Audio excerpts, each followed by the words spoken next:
Hello everyone, welcome to my channel. तो हमारे class 8 के स्टूडेंट्स, हमारा चैप्टर चल रहा है अंडरस्टैंडिंग क्वाड्रिलेटरल, जिसकी एक्सरसाइज 3.4 से हमने हमारे प्रीवियस वीडियो में क्वेश्चन नंबर 1 कंप्लीट कर लिया था और आज हम लोग करने वाले हैं क्वेश्चन नंबर 2। तो चलिए करते हैं जल्दी से वीडियो को स्टार्ट। देखिए क्या कहा है क्वेश्चन में, identify all the quadrilaterals that have, हमें क्वाड्रिलेटरल्स के नेम बताने हैं, that have 4 sides of equal length, कि जिसकी चारों साइडें जो वो हो इक्वल लेंथ की हो, एंड 4 राइट एंगल्स, जिसमें 4 राइट एंगल्स हो। तो देखिए सबसे पहले क्वाड्रिलेटरल्स, हम क्योंकि हमारे चैप्टर का नाम ही अंडरस्टैंडिंग क्वाड्रिलेटरल है, क्वाड्रिलेटरल ऐसा फिगर जो कि 4 लाइन सेगमेंट से मिलकर बनता है। तो 4 लाइन सेगमेंट से मिलकर बना हुआ कोई भी फिगर क्वाड्रिलेटरल होता है। अब वो लाइन सेगमेंट की लेंथ जो है वो डिफरेंट भी हो सकती है। तो यहाँ पे हमसे पार्ट ए में क्या पूछा है, 4 sides of equal length, means ऐसे क्वाड्रिलेटरल का नाम बताइए जिसकी चारों साइड जो है वो इक्वल लेंथ की हो। तो देखिए सबसे पहले हमारा क्वाड्रिलेटरल क्या है, स्क्वायर, राइट। स्क्वायर जो होता है, ये देखिए इसकी जो चारों साइडें हैं वो इक्वल लेंथ की होती है, बराबर होती है। एंड स्क्वायर के अलावा हमारा एक और फिगर होता है जिसको हम कहते हैं रोम्बस। रोम्बस में भी चारों साइडें जो है वो इक्वल होती हैं। ये देखिए रोम्बस कुछ इस टाइप का फिगर होता है। तो इसकी भी चारों साइड्स जो है वो इक्वल लेंथ की होती हैं। तो हमारा इसका आंसर क्या होगा, 4 साइड्स ऑफ इक्वल लेंथ। इसका आंसर होगा एक तो स्क्वायर एंड रोम्बस, राइट। अभी देखिए नेक्स्ट क्वेश्चन, 4 राइट एंगल्स, आपको ऐसा क्वाड्रिलेटरल बताना है जिसमें कि 4 राइट एंगल्स हो। तो देखिए हाँ, सबसे पहले 4 साइड्स ऑफ इक्वल लेंथ के आपके सिर्फ यही 2 क्वाड्रिलेटरल हैं, square and rhombus.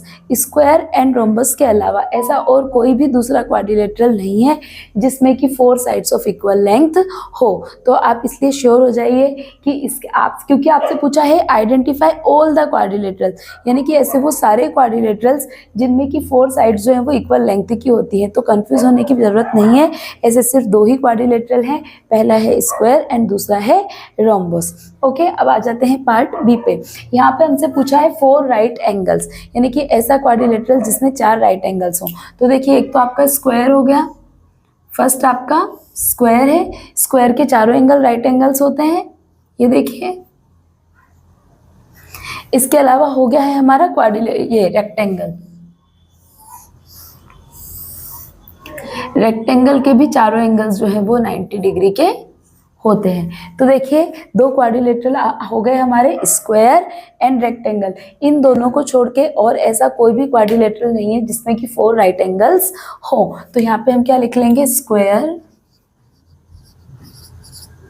And rectangle.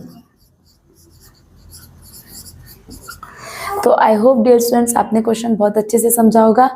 Next questions के लिए मिलते हैं नेक्स्ट वीडियो में।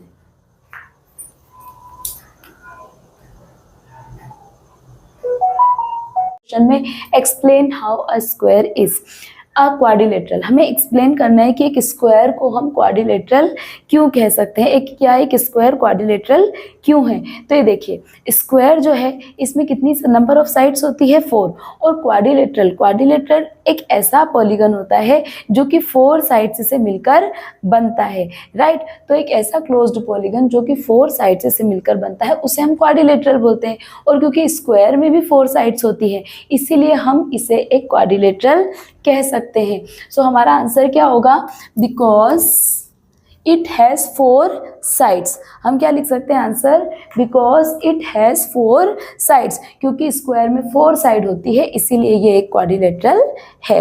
Okay, so come to the next point, अब पैरेललोग्राम, एक स्क्वायर को हम पैरेललोग्राम कह सकते हैं क्या। तो देखिए ये मैंने एक स्क्वायर बनाया है और ये एक पैरेललोग्राम बनाया है। तो सबसे पहले हमें ये चेक करना होगा कि पैरेललोग्राम की जो प्रॉपर्टीज हैं क्या वो स्क्वायर में है।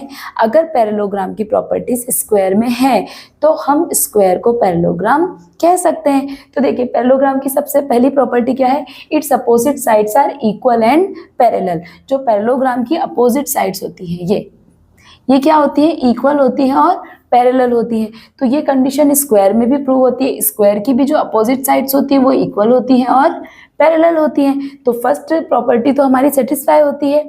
Second, its opposite angles are equal, जो पैरेललोग्राम है इसके अपोजिट एंगल्स जो हैं वो बराबर होते हैं, राइट। तो जो हमारा स्क्वायर है इसके भी सारे एंगल बराबर होते हैं। देखिए ये एंगल 90 डिग्री का है, ये भी 90 डिग्री का है, ये भी 90 डिग्री का है, ये भी 90 डिग्री का है। तो इसके भी अपोजिट एंगल्स इक्वल हो गए, ये दोनों अपोजिट एंगल बराबर हो गए, इक्वल हो गए। तो हमारी ये प्रॉपर्टी भी सेटिस्फाई होती है, its opposite angles are equal. And third property क्या है हमारी, its diagonals bisect each other. ये देखिए जब पैरेललोग्राम में ये जो दो डायगोनल्स होते हैं ये जब एक दूसरे को इंटरसेक्ट करते हैं तो ये एक दूसरे को क्या करते हैं, बाइसेक्ट करते हैं। मींस दो इक्वल पार्ट में डिवाइड करते हैं कि जितना ये पार्ट होगा उतना ही ये होगा, जितना ये पार्ट होगा उतना ही ये होगा। तो यही चीज़ स्क्वायर में भी होती है। स्क्वायर में भी जो डायगोनल्स होते हैं वो एक दूसरे को क्या करते हैं, बाइसेक्ट करते हैं। मींस इक्वल पार्ट में डिवाइड कर देते हैं, यानी कि जितना पार्ट ये होगा उतना ही ये होगा, जितना पार्ट ये होगा उतना ही ये होगा।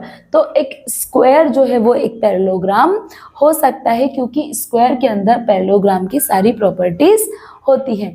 तो चलिए इसके दो पार्ट और हैं वो भी जल्दी से कर लेते हैं। ये देखिए अ रोम्बस। अभी हमें क्या करना है, हमें बताना है कि स्क्वायर जो है वो रोम्बस कैसे हो सकता है। तो ये देखिए रोम्बस की क्या प्रॉपर्टी होती है, रोम्बस की जो सारी साइड्स होती हैं वो इक्वल होती हैं। रोम्बस की जो चारों साइड्स होती हैं ये क्या होती है, इक्वल होती है। तो जो स्क्वायर है, स्क्वायर की भी 4 साइड्स जो है वो इक्वल होती हैं। तो इसका फर्स्ट प्रॉपर्टी तो हमारा सेटिस्फाई होता है। नेक्स्ट प्रॉपर्टी क्या है, its opposite angles are equal.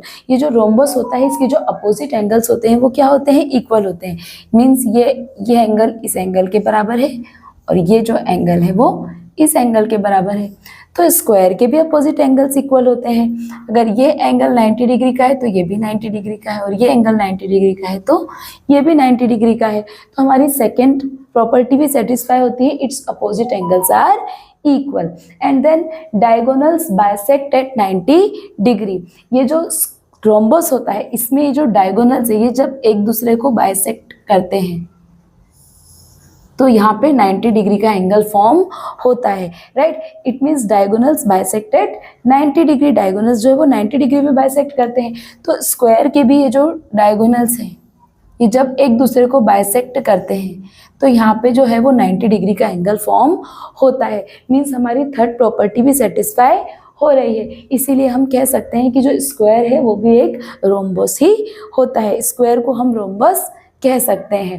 अब देखिए नेक्स्ट अ रेक्टेंगल। हमें एक्सप्लेन करना है कि एक स्क्वायर जो है वो रेक्टेंगल कैसे हो सकता है। तो रेक्टेंगल की सबसे पहली प्रॉपर्टी क्या होती है, its opposite sides are equal. कि रेक्टेंगल की ये जो अपोजिट साइड्स होती हैं ये क्या होती है, इक्वल होती हैं। तो स्क्वायर की भी अपोजिट साइड्स जो है वो इक्वल होती हैं। And then next, its all angles are of 90 degree. Rectangle के सारे एंगल्स क्या होते हैं, 90 डिग्री के होते हैं चारों एंगल्स। तो स्क्वायर के भी चारों एंगल्स जो है वो 90 डिग्री के ही होते हैं। And then next, its diagonals are equal and bisect.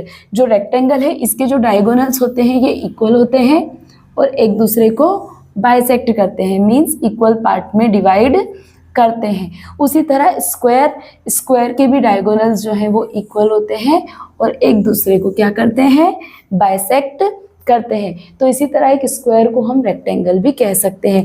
Dear students, मैंने अपने प्रीवियस क्लास में भी आपको एक्सप्लेन किया था कि स्क्वायर एक ऐसा क्वाड्रिलेटरल है जिसके अंदर हर क्वाड्रिलेटरल की प्रॉपर्टी जो है वो उसको सेटिस्फाई करता है। एक स्क्वायर को आप रोम्बस भी कह सकते हैं, पैरेललोग्राम भी कह सकते हैं और उसके साथ ही आप उसे रेक्टेंगल भी कह सकते हैं। ओके, तो नेक्स्ट क्वेश्चंस के लिए मिलते हैं नेक्स्ट वीडियो में।